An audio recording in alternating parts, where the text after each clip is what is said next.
Kasi sinasabi nila, ano daw ako, unstable daw ako. Paningin ko naman sa kanila, unstable din sila. 'Di ba? Kasi bakit?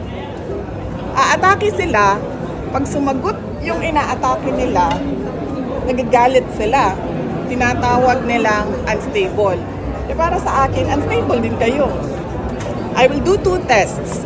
Neuropsychiatric exam and drug tests. Pero dapat, lahat ng mga young guns na kandidato, lahat ng mga congressional candidates ay magpa-drug test. Kayong lahat, mga kababayan, as voters, you demand na magpa-drug test ang mga congressional candidates. Yan ang demand ko ha. 2 test sa akin, isa lang sa kanila. Dihado pa ako.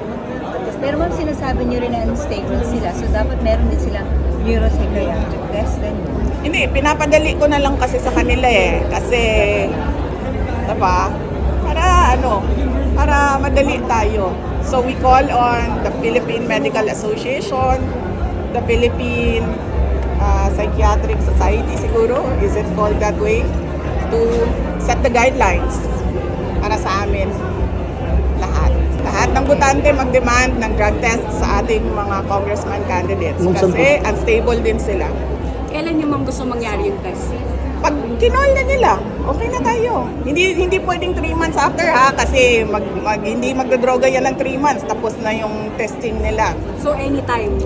So dapat ngayon na. Ayun na. dapat 10 Ngayon vials. na. Magpa-drug test tayong lahat at dagdagan ko ang sa akin neuropsychiatric game. Ayun dyan.